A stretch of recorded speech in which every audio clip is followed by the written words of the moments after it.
What's good, y'all? Welcome back to another episode of In the Loop, Out the Mix. I'm your host, Jay's Two Cents. And man, I'm so happy that I remembered to turn the mic on because I literally almost started recording this pod without making sure my mic, like everything was all set up. I'm not making that rookie mistake again because I can't go through another 38 minutes of talking and the audio's not being recorded. Can't make that mistake twice. Shame on me if I make that mistake twice.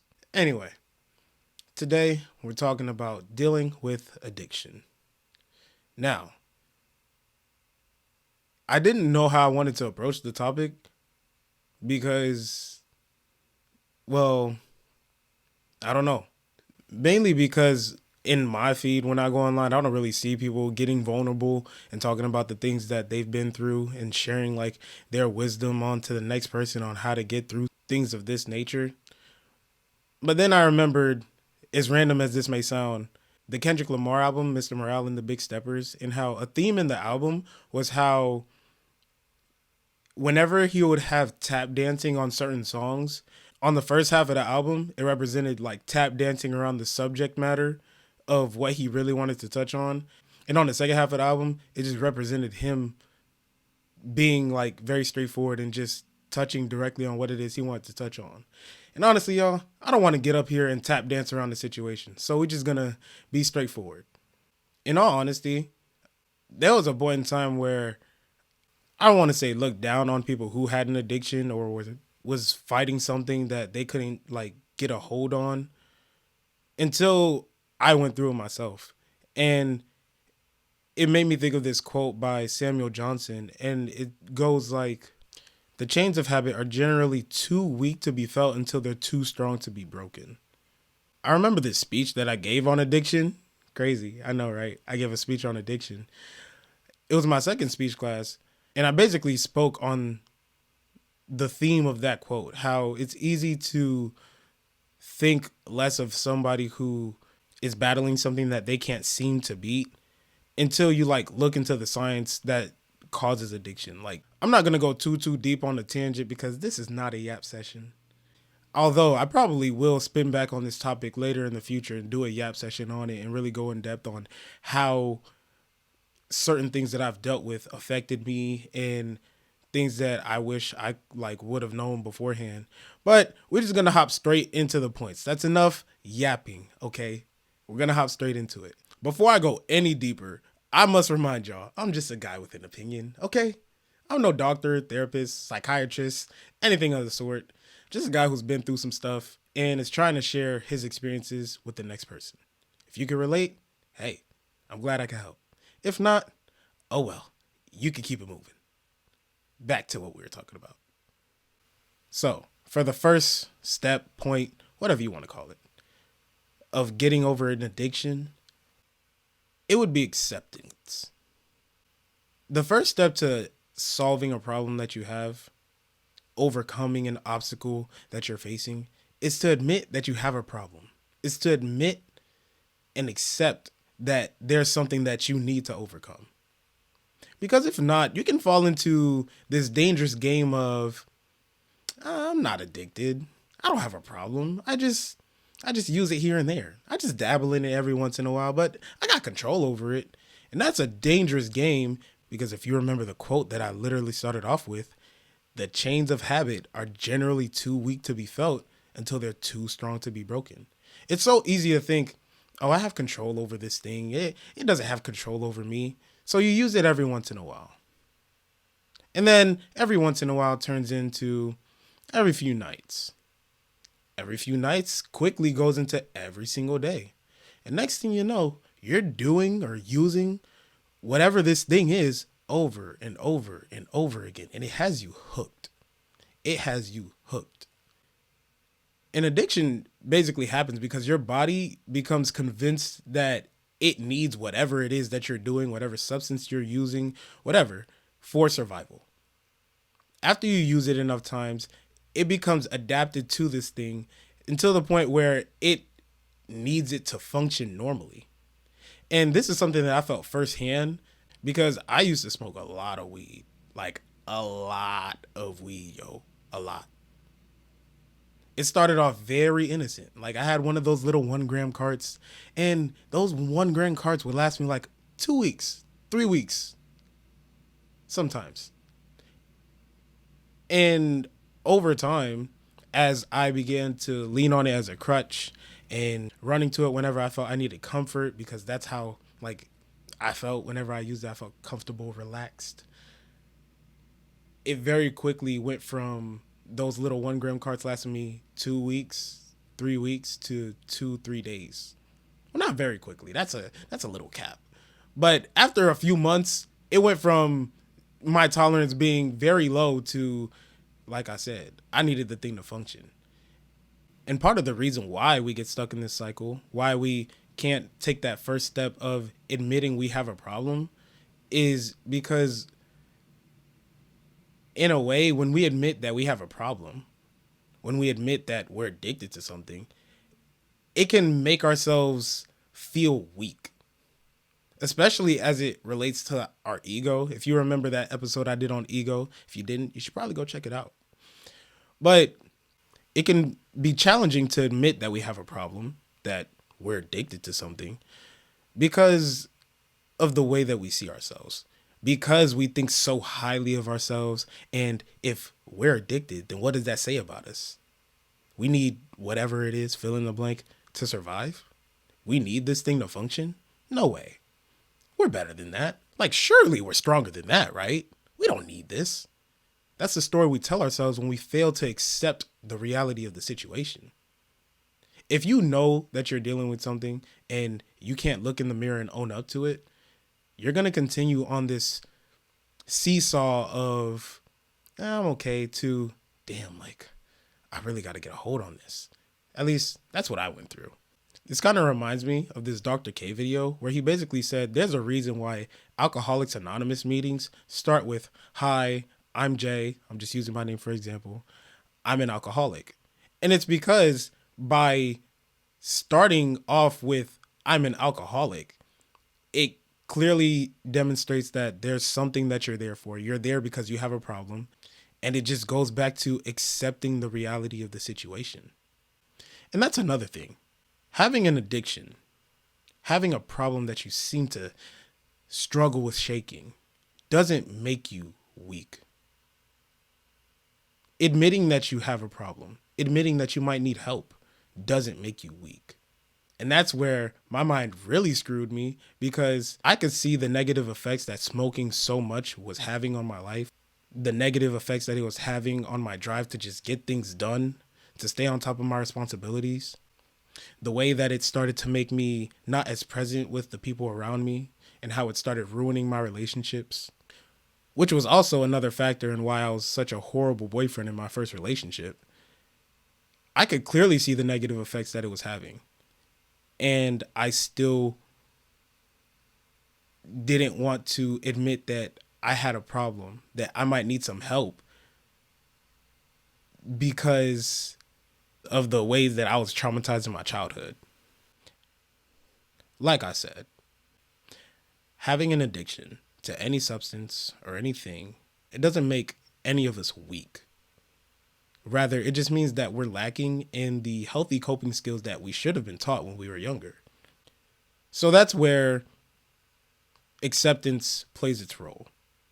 By accepting that we have an addiction, that we have a problem that we need to overcome, that there's an obstacle that we just can't seem to get around on our own, as paradoxical as it may sound to some, it literally brings us one step closer to our goal of freedom. And that brings us to our next point, which is awareness. I like to use metaphors when I speak, so I'm going to try my best to make this make sense. But it's like saying you're going to know what's going on with your failing engine before you even accept the fact that your check engine light's on. I don't know if that's a good one, but that's the one I'm going with. Like, how are you going to know what's wrong with the engine if you don't even accept the fact that your engine has a problem? Your engine light is on, fam. You got to accept the fact that your check engine light's on before you actually go check the engine, because otherwise you might think it's just a false alarm. You might be like, my engine light's always on. Ain't nothing wrong with it. but you got smoke coming from under your hood. Like, come on, fam, be real. When I say awareness, because somebody might just be like, oh, if I accept I have a problem, that's me being aware of it, right? I'm talking about understanding how exactly this addiction, this problem is affecting you. Awareness is basically asking yourself, what do you get out of it? What do you get out of using whatever vice it is that you can't seem to stop using or abusing? Because if you abnormally use something, which is like typically what happens in addiction, you're abusing it. What do you get out of it? Is it pleasure? Do you get comfort? Is it escape? Really think about it. You, because I know this is resonating with somebody. What do you get out of that thing that you can't seem to stop doing, stop using? Take a moment, think about it, and really ask yourself. Because the smoke that's coming from under your hood, from that check engine light that you were ignoring for so long, is just a symptom for something even bigger that's going wrong in the engine. So that's where you have to take the time and really sit down, examine yourself, sit with yourself, and really do the uncomfortable work of asking yourself those hard questions and being honest with yourself. Don't ask yourself these questions and then half-ass all the answers and just use those answers as an excuse to keep going back to whatever it is you're doing. Like, really sit with yourself and think, like, what is it that keeps me so hooked on this one thing that I just can't get enough of, or that I think I can't get enough of? Like I said, the vice is the symptom. What's the root?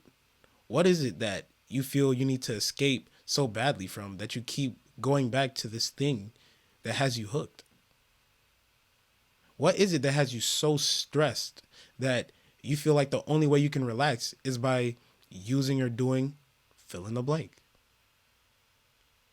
I know I keep going back to this engine metaphor, but if your oil pan has a small leak and you're leaking oil over time, you can keep filling the oil, but until you get the oil pan fixed, you're gonna keep leaking oil and keep having to refill it unnecessarily.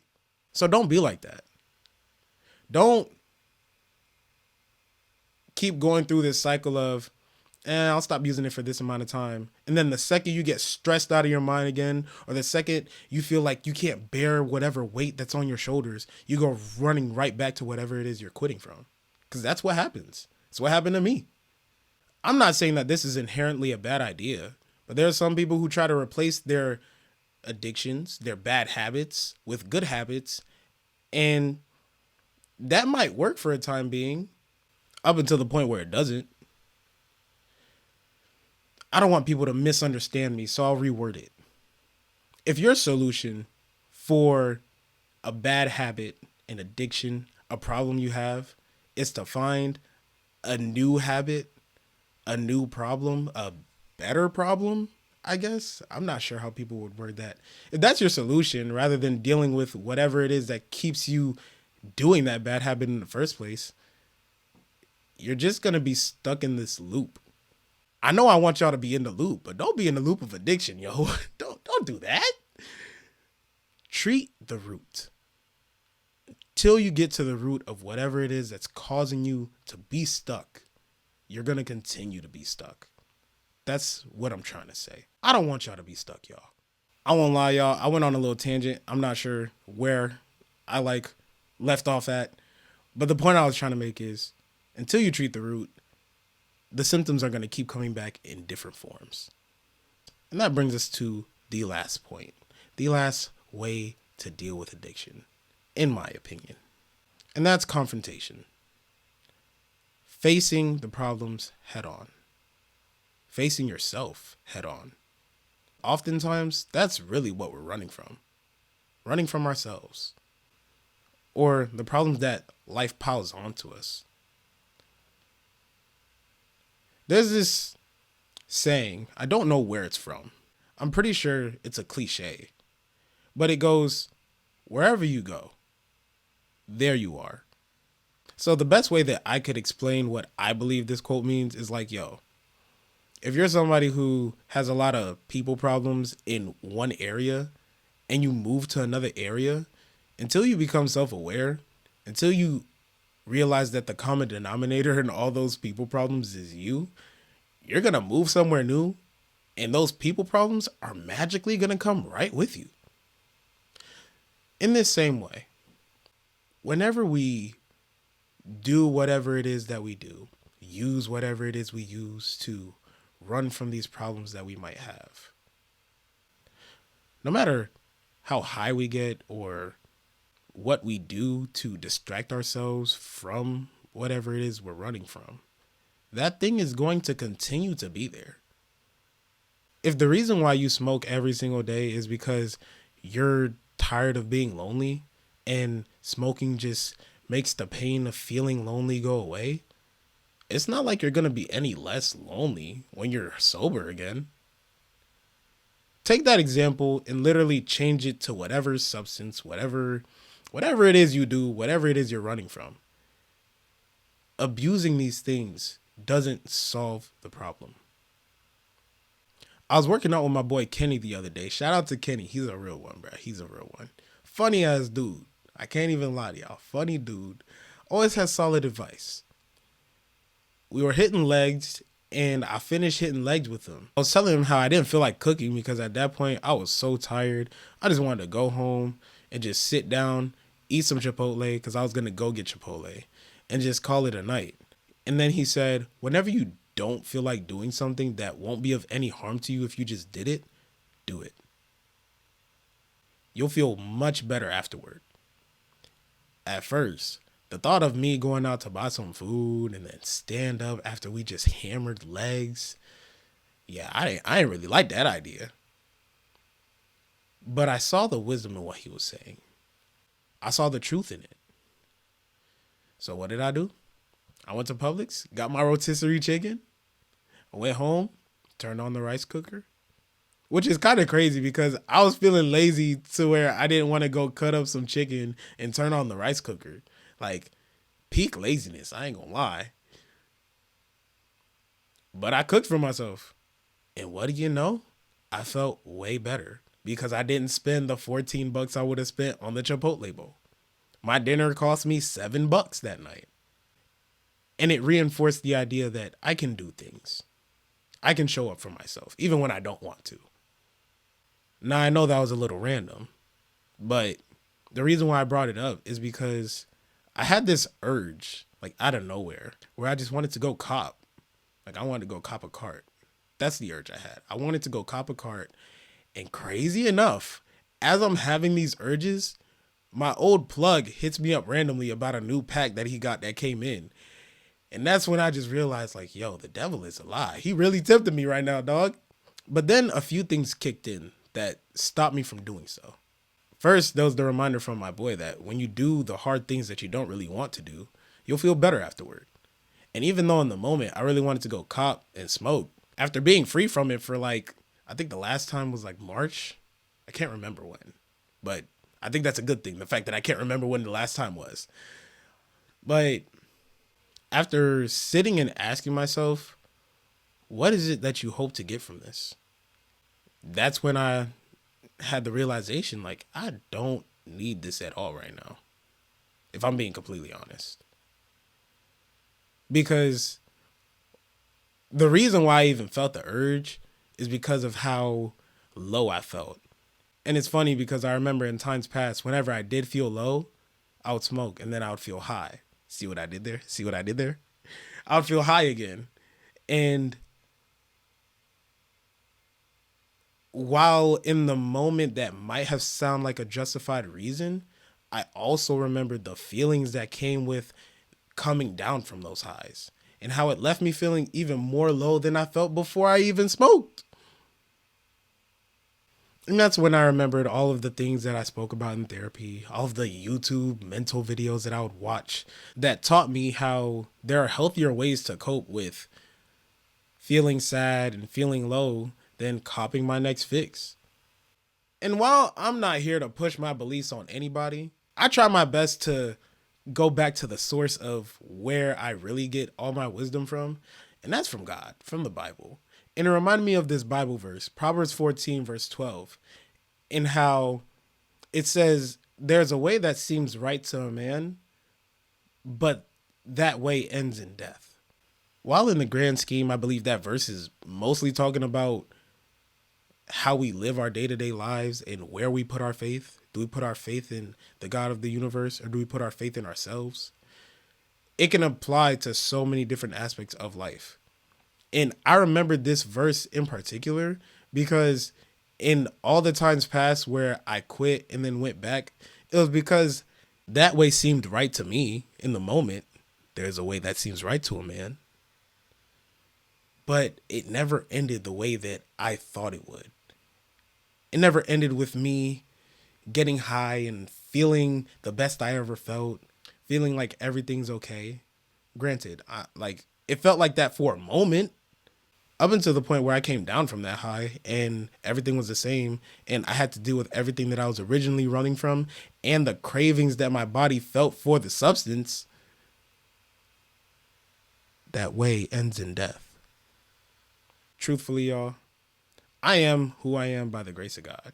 I'm thankful that in a moment of weakness, I was able to really sit with myself and ask myself why it is that I wanted to do what I wanted to do, and come up with a valid answer that kept me from doing it. And that's what I hope you all can achieve for yourselves. Whatever it is you're dealing with, know that it doesn't have to have control over you. It's going to take some effort. It's going to take some willpower, the discipline to deny yourself. But ultimately, if you're willing to sit with yourself and deal with yourself, if you're willing to stop running away from yourself, if you're willing to admit the fact that you struggle, admit the fact that you might have a problem, that you might be addicted to something, if you can do the hard thing of getting to the root of whatever's causing you to feel these ways, then you too can ultimately take a step in the right direction. You too can ultimately start walking in the path of freedom. I believe it's way easier with God, which is why I pray every day. He helps me where I can't help myself. But even if that's not the path that you want to go, I hope you are still able to see the validity in everything else that I said today and start applying it to yourself. Well, if you made it to the end of the video, I thank you very much. If you're watching on YouTube, leave a like on the video. If you made it all the way to the end, ain't no way you made it to the end and you're not leaving a like on the video, bro. Come on. Like the video. Subscribe if you're new. If you're listening on Apple Podcasts and Spotify, please leave your boy a 5 stars. Share the podcast with a few friends. I'm trying to get more of y'all in the loop and out the mix with it. So when you do these things, it helps me to help y'all, which really helps me. Anyway, you get the point.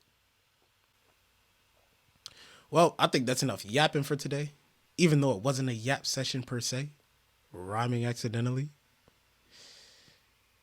It's been your boy Jay, spreading his 2 cents, one part at a time. Until next time, I'm out, cuh.